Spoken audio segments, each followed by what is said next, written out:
Hey everyone, I hope your summers are going well. Last chapter of the Magic Misfits, the first book. Chapter 21, let's go. From the top of the stationary train car in the train yard, Carter could see the Grand Oak Resort, the quiet town of Mineral Wells, and the tents of Bosso's Carnival, which was silent and still in the morning light. After everything that had happened in the last few days, Carter wondered if he was beginning to believe in magic. Not the kind where you can actually make things disappear or cast a spell, but the kind where you can't sleep because you're so full of joy that you stay awake and watch the sun come up. Carter was certain that he'd never seen such beautiful colors in the sky before. Sitting cross-legged on top of B.B. Bosso's loot car, Carter watched below as the police cracked open the locks. When they finally got the metal train car door open, a mountain of wallets and watches and rings and more poured out. Later, the police would find that there had been a rash of thefts in every town B.B. Bosso's carnival had been to. Carter and the Misfits had solved hundreds, if not thousands, of unsolved petty theft crimes. While the police collected and boxed the goods, trying to figure out how to return everything to their proper owners, Carter continued to marvel at the sky's streaks of yellow, orange, and red, all tied together like the multicolored silk handkerchiefs that his father had used in a magic trick long ago. As the brilliant sun crowned the horizon, it sent a fan of rays toward him, surrounding him with warmth. A few tracks away, a freight train chugged off into the distance, fleeing from the rising light. Carter wondered what he would do next. He couldn't stay at Theo's house for long. Mr. and Mrs. Steinmeier would only start asking questions. Should I hop a train? He wondered, just to see where it takes me next. You weren't going to leave without saying goodbye, were you? Mr. Vernon asked. Gah! Carter screamed, startled to find out he was no longer alone. The magician sat next to him, as if he had been there the whole time. How do you do that? Carter asked. Very quietly, Mr. Vernon smiled. Well, were you? Going to leave town? I don't want to, Carter said, but the police are already asking about my parents. I can't go into foster care. Who knows where I'd end up? A wise man once said that decisions are best made in the morning after a good night's sleep, a shower, and a well-rounded breakfast. I agree. At this point, you've missed the sleep part, but the other Mr. Vernon is making breakfast back at our home. And there are a few people who'd like to see you before you make a decision. Breakfast sounds good, Carter said, feeling his cheeks burn. Good. Come along, Mr. Vernon said as he climbed down the train car ladder. When he walked into Mr. Vernon's dining room in the apartment above the magic shop, Carter was surprised to see the entire gang there. Theo, Ridley, Layla, Ollie, and Izzy were all helping to set the table. Carter! They screamed, running over to hug him. We did it! We really did it! Layla said. We took down Bosso and his circle of stooges. Not all of them, Theo said. The police arrested Bosso, the sideshowers, and the pockpickets, but they never found the frown clowns. A worry for another day, the other Mr. Vernon said, walking into the room with a platter stacked high with pancakes and strawberries. For now, it's time to eat. Perhaps after presents, Mr. Vernon suggested.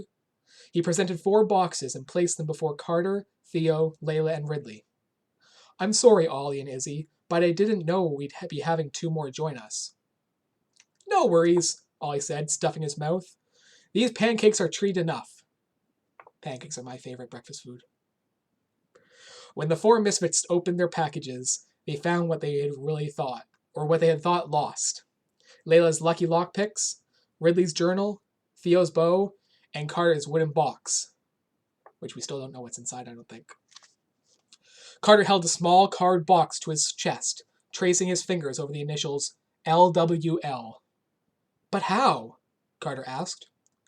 A good magician never tells, Mr. Vernon said. But Carter's quick mind began to sort through the details of the last few days.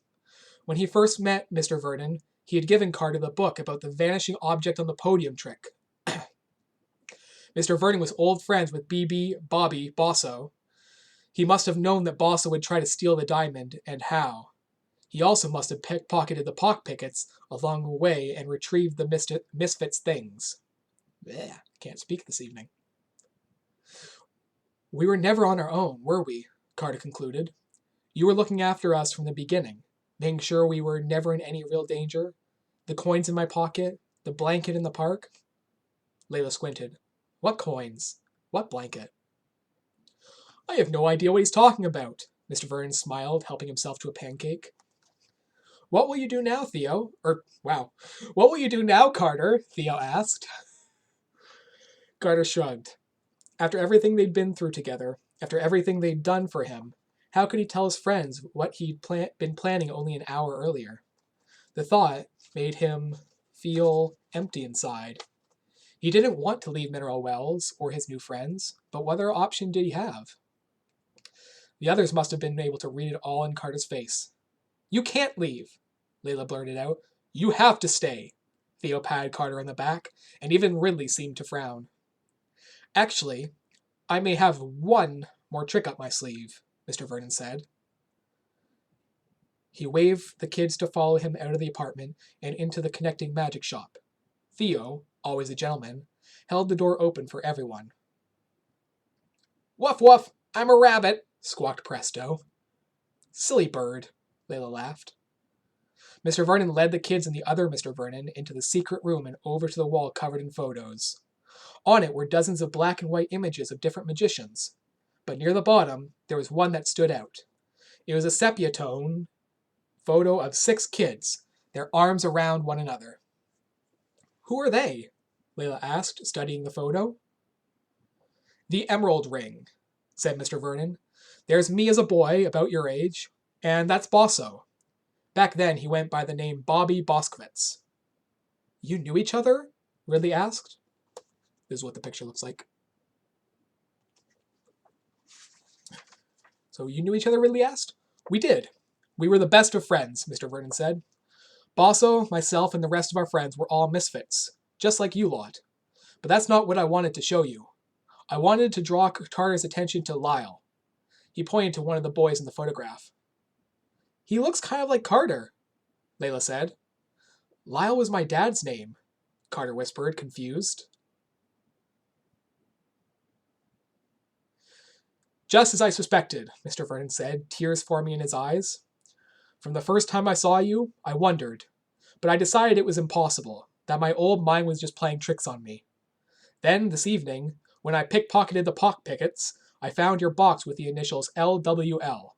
By chance, do they stand for Lyle Wilder Locke? Carter nodded, stunned. You knew my dad? I did, and very well, too, Mr. Vernon said. Lyle was my cousin. Oh, snap. Something welled up inside Carter, forming a baseball-sized lump in his throat. Other than Uncle Sly, he didn't think he had any family. Your cousin? When Lyle met your mother, they moved to the West Coast to be closer to her family, Mr. Vernon explained.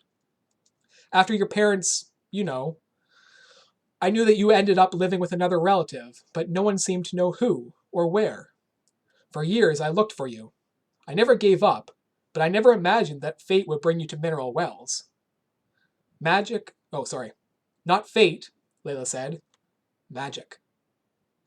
Magic, fate, or coincidence. Carter wasn't sure which was which anymore. He remembered hopping onto the yellow train car several days earlier like it was the right thing to do. Then again, all the tracks were leading in the same direction. Magic, fate, coincidence. Maybe at a certain point, thought Carter, all these ideas just start to blur together.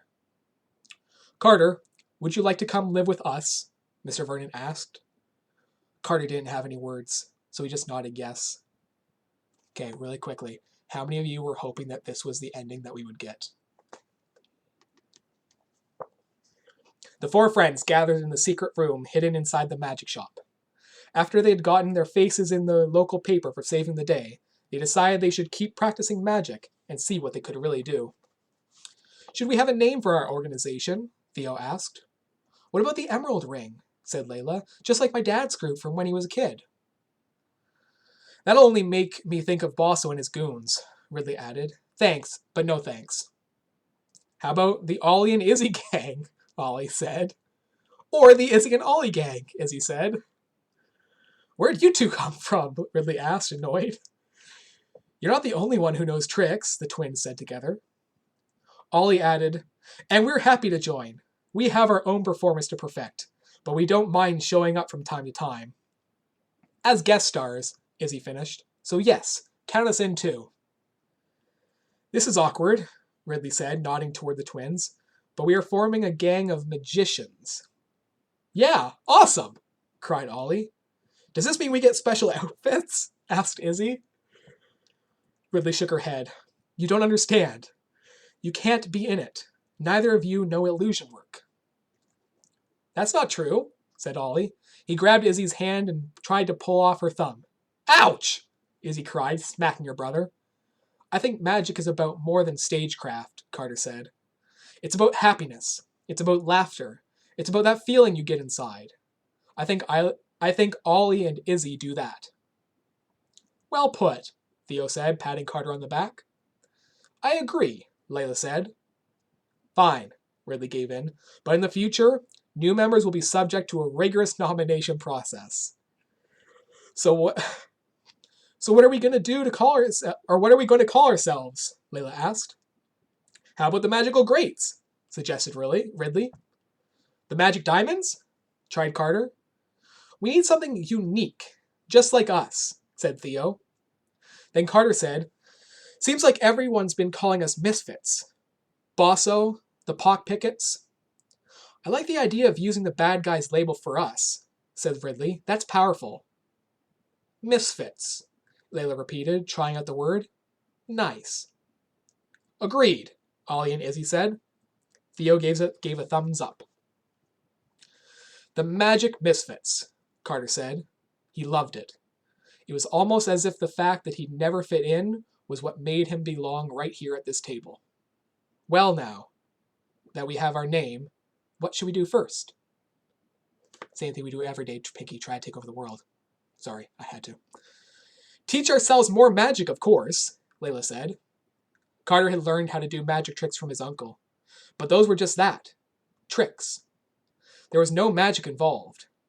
From his new family and friends, Carter was learning that real magic did exist. You just had to know where to look. And that, my friends, is the end of Magic Misfits.